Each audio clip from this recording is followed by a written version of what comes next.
Hello, it is Dolly. Welcome to my channel, Scrappin' on the Go. This process video is for a new collaboration by Maura and Crystal called Mad About Mini Paper Pads. That's right, this collaboration is to encourage you and me to use our 2x2, 6x6, 6x8, and even 8x8 paper pads. For my first layout, you see my stickers that says soccer. So of course I am doing a layout about soccer, and they are of my granddaughter, and I'll come back to the story. I have a scrap daisy white cardstock. I've selected 2 acrylic sprays to use, one from Dana Wakley in medium gloss spray called Lemon, and Heidi Swapp Color Shine in Black. I selected some embellishments from my yellow embellishment box. I have a foam number 8. I am going to select some papers from this Vicki Boutin Fernwood collection of 6x8 pattern papers. My cardstock there is called Daisy White Cardstock, and then that pattern paper is from an older Chamel collection. I have matted my 3 photographs in Daisy White cardstock, and then I am going to map them behind this navy blue cardstock, which is from Basil. Next, I'm going to select 3 pattern papers from the Vicki Boutin Fernwood 6x8 paper pad. So the first one is Goldenrod Yellow of Succulents. The next pattern paper that I select is the paint swatches of various colors. And then the next one is a blue on a dark green, like an evergreen color, and it has a pattern as well. I will take all 3 of those pattern papers from the Fernwood 6x8 paper pad and cut them down 3 inches by 6 inches. Then I will ink them off camera using black ink from Close to My Heart.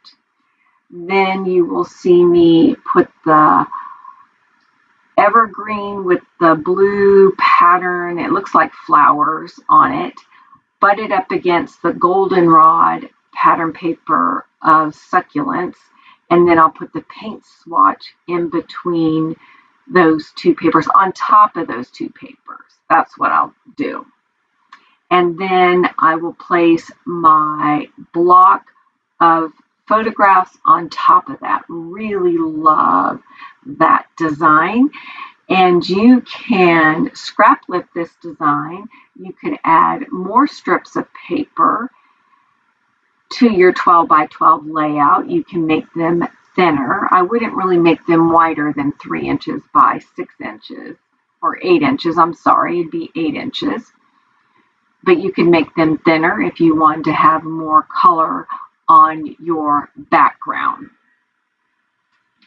And you are watching me figure out the placement, if I wanted it more over to the right, kind of into the center, and you can see I kind of went a little bit in the center. Now it's time to embellish. Oh, and I take this little branding strip from the Chamel pattern paper, which is my first layer of foundation, and I ink the edge. I tear it on the ends, and then I ink the edge, and I use that as a stopping point to keep your eye drawn to the photographs. And that's how I'm going to embellish as well. I'm going to embellish around the outside of that block area.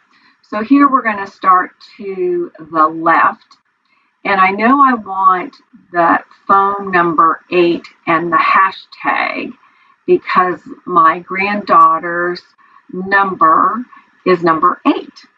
And you're going to see me decide, do I want the 8 above the little die cut word phrase, which says, some days you win and some days you learn. And I thought that was fitting because this is her first year of playing soccer for the summer. And this was of 2022.